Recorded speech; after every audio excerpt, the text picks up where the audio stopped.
नमस्कार दोस्तों, ये जो मैं आपको एक कहानी सुनाने जा रहा हूँ ये बहुत ही प्रेरणादायक स्टोरी है, तो आप इसको ध्यानपूर्वक जरूर सुने। चलिए शुरू करते हैं। एक भिखारी किसी स्टेशन पर पेंसिलों से भरा कटोरा लेकर बैठा हुआ था। एक युवा व्यवसायी उधर से गुजरा और उसने कटोरे में 50 रुपए डाल दिए, लेकिन उसने कोई पेंसिल नहीं ली। उसके बाद वह ट्रेन में बैठ गया। डिब्बे का दरवाजा बंद होने वाला ही था। अधिकारी एकाएक ट्रेन से उतरा और भिखारी के पास गया और कुछ पेंसिल उठाकर बोला, मैं कुछ पेंसिल लूंगा, इन पेंसिलों की कीमत है।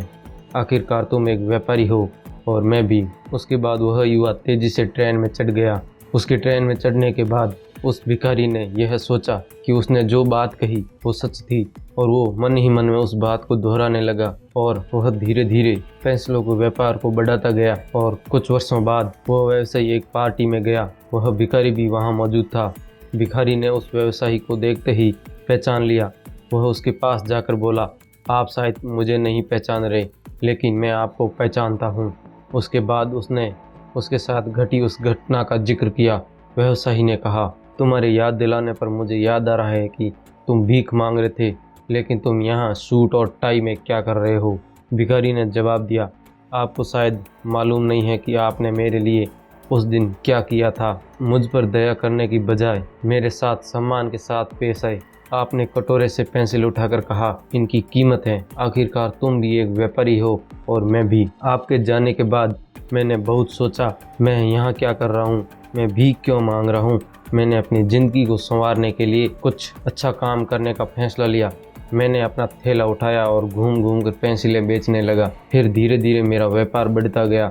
मैं काफ़ी किताब, अन्य चीज़ें भी बेचने लगा और आज पूरे शहर में मैं इन चीज़ों का बड़ा थोक विक्रेता बन गया। मुझे मेरा सामान लौटाने के लिए आपका तहे दिल से धन्यवाद, क्योंकि मैं उस घटना ने आज मेरा पूरा जीवन ही बदल दिया। तो फ्रेंड्स, आप अपने बारे में क्या सोचते हैं? खुद के लिए आप क्या राय स्वयं पर जाहिर करते हैं? क्या आप अपने आप को ठीक तरह से समझ पाते हैं? इन सारी चीज़ों को इनडायरेक्ट रूप से आत्मसम्मान कहते हैं। दूसरे लोग हमारे बारे में क्या सोचते हैं, ये बातें उतनी मायने नहीं रखती, कुछ भी मायने नहीं रखती, लेकिन आप अपने बारे में क्या राय जाहिर करते हैं, क्या सोचते हैं, ये बातें बहुत ज़्यादा मायने रखती हैं। लेकिन ये बात तय करते हैं कि हम अपने बारे में भी जो भी सोचते हैं उनको एहसास जाने अनजाने में दूसरों को भी करा देते हैं। इसमें कोई भी शक नहीं, किसी कारण की वजह से दूसरों लोग भी हमारे साथ उसी ढंग से पेश आते हैं। याद रखें, आत्मसम्मान की वजह से ही हमारे अंदर प्रेरणा पैदा होती है, या कहे तो हम आत्म प्रेरित होते हैं। इसलिए आवश्यक है कि हम अपने बारे में एक श्रेष्ठ राय बनाएं और आत्मसम्मान के साथ जिएं। तो दोस्तों, ये हमारी प्रेरणादायक कहानी आपको पसंद आई है तो लाइक करें, शेयर करें और कमेंट करके ज़रूर बताएं। और मिलते हैं अगली एक और ऐसी प्रेरणादायक कहानी के साथ। जय हिंद, वंदे मातरम।